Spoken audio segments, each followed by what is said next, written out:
और आपको मैं बिला खौफ ये कह रहा हूं, अगर प्रेस के लोग भी हों, अडानी का सारा रुपया प्रधानमंत्री का रुपया है। दुनिया में आपने सुना है कि जो शिकायत करता है उसकी जांच होगी या जिसकी शिकायत हो रही है उसकी जांच होगी। मैंने वहाँ का ये बताया था कि 2 मामलों में 150 करोड़ रुपए की रिश्वत थी, जो मैंने दोनों मामले कैंसिल कर दिए थे। उसमें मैंने नाम बताए, लेकिन सीबीआई इंक्वायरी करा के उनकी जांच नहीं हो रही है, उनसे पूछताछ नहीं हो रही है। मेरे से 2 बार पूछताछ हो चुकी है। मैं ये भी नहीं मानता हूँ कि ये भ्रष्टाचार के खिलाफ हैं। गोवा में बहुत करप्शन था, मैंने शिकायत की कि साहब ये चीफ मिनिस्टर की बीवी अलग पैसे मांगती है, चीफ मिनिस्टर अलग मांगता है, लोग तंग है, त्राही मची हुई है। तो उसे हटाने के बजाय मुझे ही हटा के मेघालय भेज दिया। राजस्थान में सरकार की नस दबी हुई है। ये हमारा दुर्भाग्य है कि राजस्थान में हमारा इतना नंबर है, इतनी वोट हैं, इतने हमारे एमएलए चुन के आते हैं, लेकिन आज तक आपका आदमी सीएम नहीं बना। मैं आपको आश्वस्त करता हूं कि इस बार हम ये संघर्ष करेंगे कि आपका चीफ मिनिस्टर बने। जिनको सुनने के लिए अलवर जिला जाट समाज की जनचेतना और सम्मान समारोह में पूरे जिले के प्रदेश के गणमान्य जन विराजे हैं।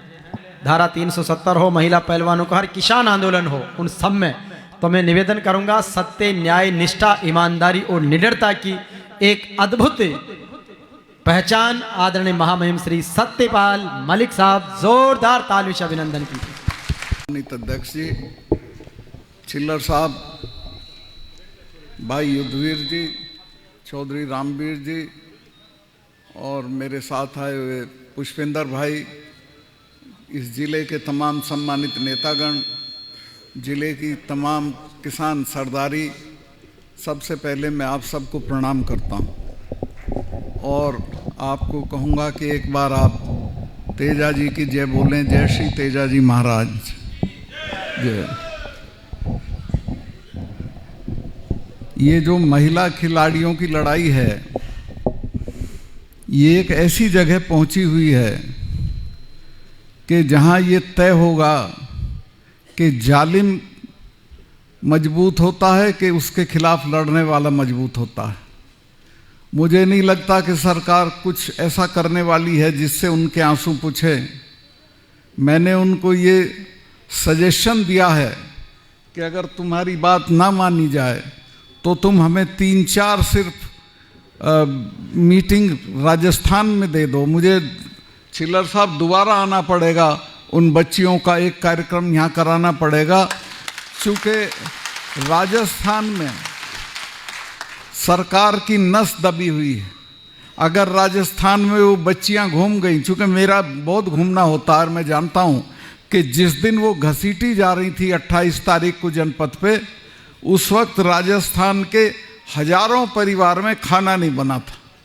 तो जब राजस्थान के लोग उनकी सभाओं में आएंगे, भीड़ दिखाई देगी, तो दिल्ली 1 हफ्ते में ची बोल जाएगी और उनकी बात मानेगी। बस वो एक बार तैयार हो जाने के लिए, पहले तो उन्होंने मुझे, तेजाजी संस्थान के लोग गए थे जयपुर से, उनको तारीख दे दी थी, लेकिन फिर बीच में वो बातचीत में फंस गई। तो अगर तारीख दे दी और वो आई तो फिर एक बार आपको आना पड़ेगा अलवर के इस, मेरा तो ख्याल है उस वक्त चिल्लर जी खुले में आप सभा करिए, लोग आएंगे। लोग बहुत गुस्से में हैं उनके साथ, जो बेटियों के साथ अन्याय हो रहा है, और बहुत बहुत ज़बरदस्त रिएक्शन है लोगों में।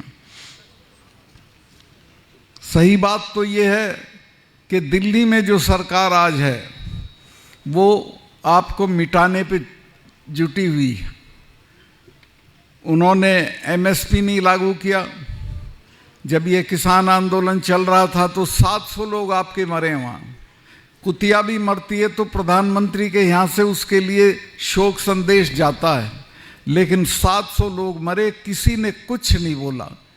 मैं बहुत दुखी था। 10 दिन मैंने सोचा कि मैं गवर्नर हूँ, मुझे बोलना चाहिए कि नहीं बोलना चाहिए। मैं अपना इस्तीफा जेब में रख के प्रधानमंत्री से मिलने चला गया और मैंने जाके कहा कि साहब ये 4 महीने हो गए थे, तब 4 महीने से पड़े हैं, आज तक इनसे कोई बातचीत नहीं हुई, कुछ बातचीत करके इसको निपटा दीजिए। उन्होंने लापरवाही से कहा नहीं नहीं सतपाल भाई सब चले जाएंगे। तो मुझे बहुत गुस्सा आया और मुझे लगा कि ये तो कुछ गांठ ही नहीं रहे। तो मैंने कहा साहब ऐसा है, आप इनको जानते नहीं, ये जो सिख भाई हैं इनके तो गुरु महाराज ने अपने 4 साहबजादे शहीद करा दिए थे, समझौता नहीं किया था। और जब ब्लू स्टार ऑपरेशन हुआ उसके बाद मिसेस गांधी ने 1 महीने तक अपने फार्म हाउस पे महामृत्युंजय का पाठ कराया था। अरुण नेहरू मेरे दोस्त थे, भतीजे थे उनके। उन्हें कहा बुआ आप तो ये सब नहीं मानती थी, कहने तुम्हें पता नहीं है, स्वर्ण मंदिर को जिसने भी छुआ है वो आज जिंदा नहीं है, ये मुझे मारेंगे और इसलिए मैं ये करा रही हूँ। तो मैंने प्रधानमंत्री जी से कहा कि जिससे लड़ो, और हमारे वाले ये तो कब्र उखाड़ के दाह संस्कार कर देते हैं छठे महीने लाल किले पे चढ़े रहते हैं, और अब के तो दोनों इकट्ठा हो गए। तो जिससे लड़ो उसके बारे में ये जान लो कि वो कौन है। तो मेरी राय ये है कि आप बातचीत करके इसको हल कर दो। उस वक्त तो उनकी समझ में नहीं आया, लेकिन 2 महीने बाद माफ़ी मांग के वो कानून वापस किए। लेकिन अब भी ताली बजाने लायक बात अभी नहीं हुई है। अभी भी जो एमएसपी है वो हमको नहीं दी जा रही, जबकि वादा किया था प्रधानमंत्री ने। प्रधानमंत्री कोई देश का वादा करे उसका एक मतलब होता है कि हम एमएसपी को कानूनी दर्जा देंगे, लेकिन आज तक नहीं दिया और देंगे भी नहीं। उसकी वजह है कि वो जो अडानी है, और आपको मैं बिला खौफ ये कह रहा हूँ, अगर प्रेस के लोग भी हों, अडानी का सारा रुपया प्रधानमंत्री का रुपया है। अडानी को चूंकि नुकसान होगा, अडानी ने गोदाम बना लिए हैं हरियाणा में, सस्ता अनाज खरीद के उनमें भर लिया है, जब महंगा हो जाएगा तो बेचेगा। अगर एमएसपी को कानूनी दर्जा मिल गया तो अडानी को नुकसान होगा, इसलिए मुझे लगता नहीं कि आसानी से देंगे। एक लड़ाई किसानों को और लड़नी पड़ेगी और जोर से लड़नी पड़ेगी। ये जो तस्वीरें यहाँ लगी हुई हैं, मैं इनमें देख रहा था, एक आप तरमीम करो, अगली बार से महाराजा रणजीत सिंह का भी फोटो उसमें लगाओ। देश में इतना ताकतवर राजा हुआ नहीं है कोई कि अंग्रेज भी डरता था उससे। एक बार महाराजा पटियाला की वाइफ का उनसे झगड़ा हो गया, वो उनकी रिश्तेदार थी रणजीत सिंह जी की, उसने चिट्ठी लिख दी कि आके हमारा फैसला करा दो। महाराजा रणजीत सिंह पूरी फौज लेके आ गए और पटियाला में डेरा डाल दिया। पटियाला के राजा ने डलहौजी से कहा कि साहब ये तो संधि थी एक अंग्रेज़ों के और उनके बीच में, महाराज के बीच में, कि सतलुज के उस तरफ ये नहीं जाएंगे, काबुल तक उन्हीं का राज रहेगा, और सतलुज के इस तरफ महाराज नहीं आएंगे। तो कहा कि साहब ये तो आक्रमण है। तो डलहौजी ने कहा भाई मुझे लंदन में पूछना पड़ेगा, मैं क्या करूं। डलहौजी ने लंदन में पूछा कि इस तरह से महाराजा रणजीत सिंह फौज के साथ पटियाला आ गए हैं। तो लंदन वालों ने कहा कि चुप पड़े रहो, 10-5 दिन में खुद चला जाएगा, कहीं ऐसा ना हो कि इससे पंगा लेके जो राज है वो भी छिन जाए। हमें जानकारी है कि उसकी फौज तुमसे ज़्यादा ताकतवर है। उसका एक जनरल था हरि सिंह नलवा, आज जो ये जिसको वजीरिस्तान बोलते हैं पाकिस्तान और अफगानिस्तान के बीच में, इस पे कभी किसी का राज नहीं रहा। जिसके कब्जे में आ जाता था पठान उसको भगा देते थे। 7 साल गवर्नरशिप करी हरि सिंह नलवा ने वहाँ, और इतनी ठुकाई करी पठानों की कि जो पठानी सूट है तभी चला था। उन हरि सिंह नलवा के सिपाहियों से बचने के लिए ये शलवार पहनने लगे थे, उनके सिपाही दिखते थे तो बुर्का डाल लेते थे। तो महाराजा रणजीत सिंह का चैप्टर हमारे इतिहास का बहुत शानदार चैप्टर है। बहुत ताकतवर आदमी था और उसने अपने जीवन में किसी को मृत्यु दंड नहीं दिया। सरदारों की तादाद पंजाब में उस वक्त सिर्फ 7% थी, सबको बराबर मानता था और अपने धर्म का इतना आदर करता था कि फौज लेके जब चलता था तो पहले हाथी पे गुरु ग्रंथ साहब रख के चलता था।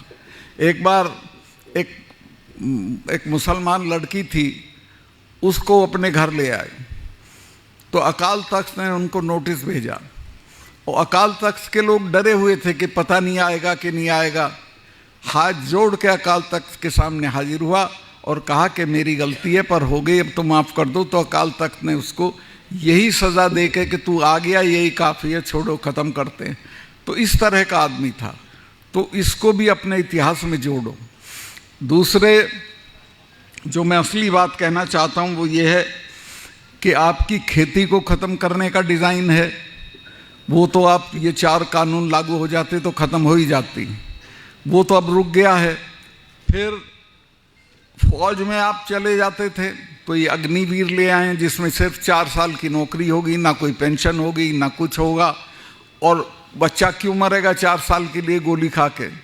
इसके अलावा कर्मचारियों की जो पेंशन योजना थी वो ख़त्म कर दी है, उसको भी लागू कराना पड़ेगा। हम लोग ताकत में आए तो हम पुरानी पेंशन योजना लागू कर देंगे। ये जो पुलवामा का हमला था, कई लोग कहते हैं भाई गवर्नर साहब ने उस वक्त क्यों नहीं कहा, वो ठीक से पढ़ते नहीं अखबार। मैंने उसी दिन, मतलब हमला जिस दिन हुआ उसी दिन 1 घंटे के बाद 2 चैनल को ये इंटरव्यू दे दिया था कि इसमें हमारी सरकार की, यानी बेसिकली होम मिनिस्ट्री की गलती रही। इनसे इन्होंने जहाज़ मांगे थे और इतना लंबा कारवां सड़क से नहीं ले जाया जाता है, चूँकि हमले की आशंका रहती है। तो जहाज़ 4 महीने तक एप्लीकेशन पड़ी रही होम मिनिस्ट्री में और उनकी बात नहीं मानी गई, तब वो सड़क से चले। और कई चीज़ें रही उसमें। मैं गया था जब वो हमला हुआ जहाँ पे, उसमें 10 किलोमीटर के एरिया में 10 लिंक रोड जुड़ती थी। एक भी लिंक रोड के ऊपर, एक के ऊपर भी कोई मैनिंग नहीं थी, कोई जिप्सी नहीं थी, कोई रोक टोक वाला नहीं था। कोई आके घुस जाए, और वो एक लड़का वो लेके मारुति वैन और घुस गया और 40 जवान हमारे शहीद हो गए। मैं जब ये प्रधानमंत्री जी अपनी शूटिंग करा रहे थे एक विदेशी चैनल को, हमारा एक यूपी में बहुत, अब तो वो उसमें चला गया, उत्तराखंड में नेशनल कॉर्बेट पार्क है, उसमें करा रहे थे। तो उससे बाहर निकल के उन्होंने मुझे किसी होटल या ढाबे से फ़ोन किया कि सतपाल भाई क्या हुआ। मैं कहा साहब ऐसे ऐसे हुआ और हमारे 40 लोग मारे गए, और मरे वो हमारी गलती से हैं। तो उन्होंने मुझे कहा कि नहीं चुप रहना, इस पर कुछ नहीं बोलना तुमको। मैंने समझा शायद ये जांच करेंगे इसकी, उसकी कोई जांच नहीं हुई। तीसरे दिन उसको चुनाव का मुद्दा बना दिया और उन बच्चों की लाश पे चुनाव ये जीत के आए। मैं आपसे कहूँगा, अगर आप में जरा भी उन बच्चों के लिए हमदर्दी है तो इस बार के चुनाव में इस बात की इनको सज़ा दी जानी चाहिए कि या तो ये जांच कराएं और नहीं तो उनकी लाश के साथ ये भस्म हो जाए, इनको ख़त्म कर दें हम लोग। धारा 370 ऐसी धारा थी कि उसके रहते हुए कश्मीरी लोग जब हम लोग जाते थे तो हम लोगों को कहते थे हिंदुस्तान से आए हो, मतलब वो अपने को हिंदुस्तान का हिस्सा नहीं मानते थे। तो वो हटनी ज़रूरी थी।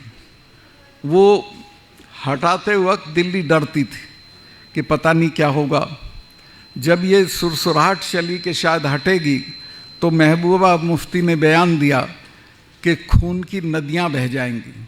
फारूक अब्दुल्ला ने बयान दिया कि तिरंगा पकड़ने वाला यहाँ नहीं मिलेगा अगर 370 हटाई।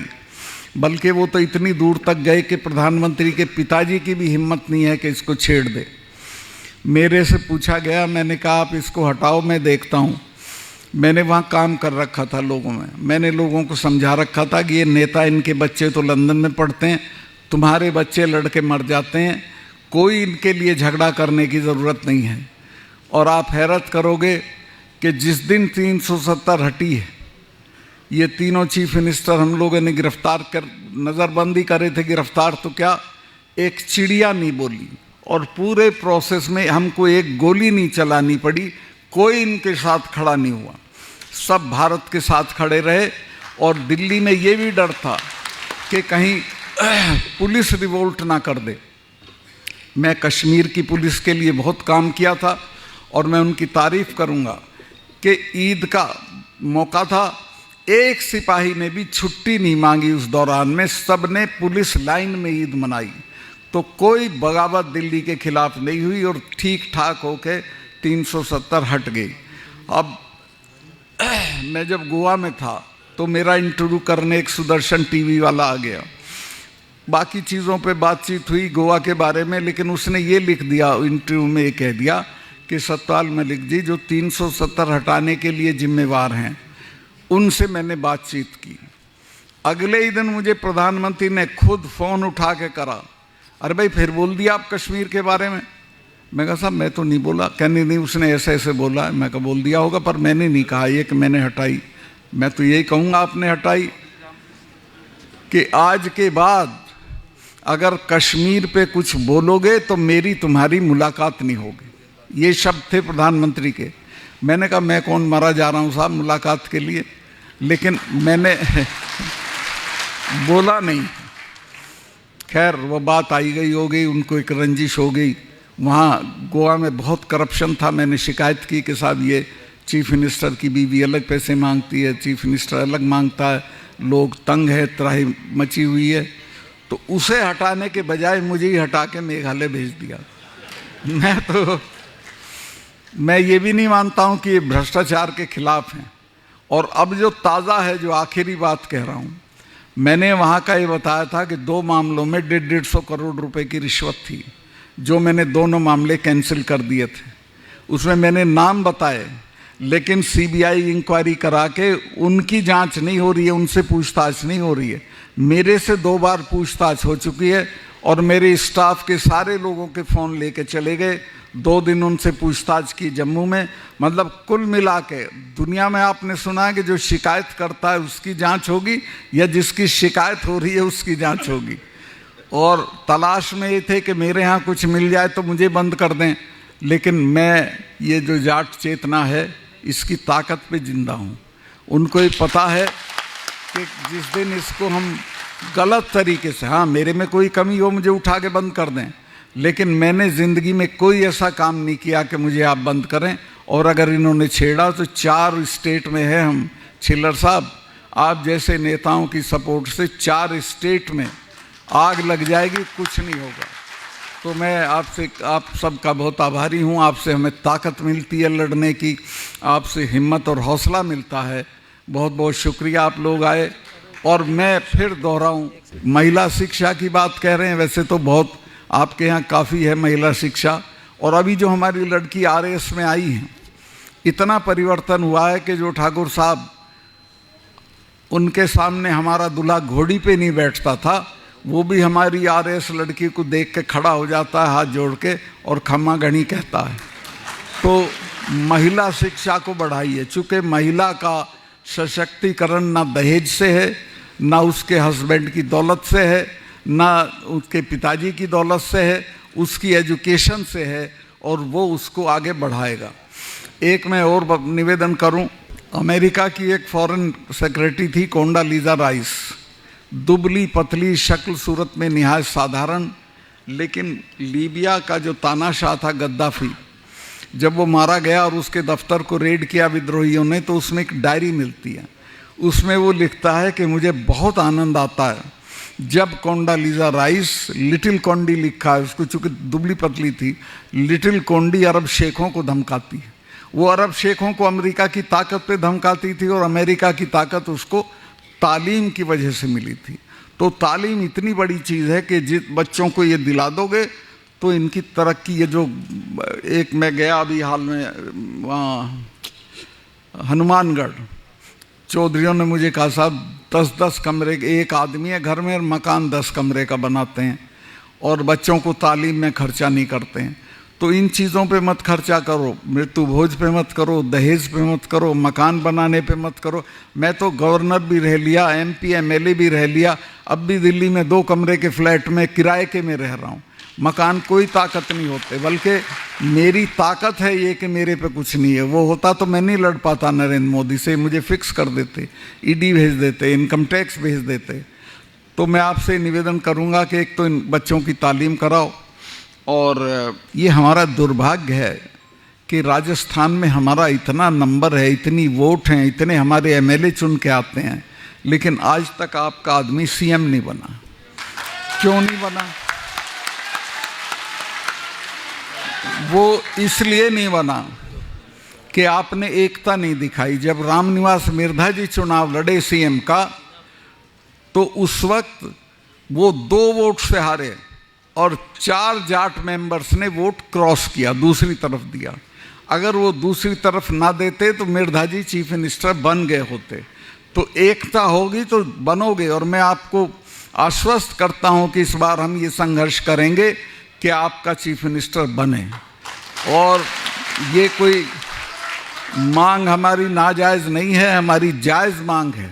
ये तो जो 77 में जो सरकार बनी थी, चरण सिंह जी उस वक्त चाहते थे कि कुंभराम आर्य जी को चीफ मिनिस्टर बना दें, लेकिन उसमें हमारे बड़े थे देवीलाल जी, वो कुछ तिकड़म कर गए अपने लिए, अपने पोते को एमएलए बनवाने के लिए।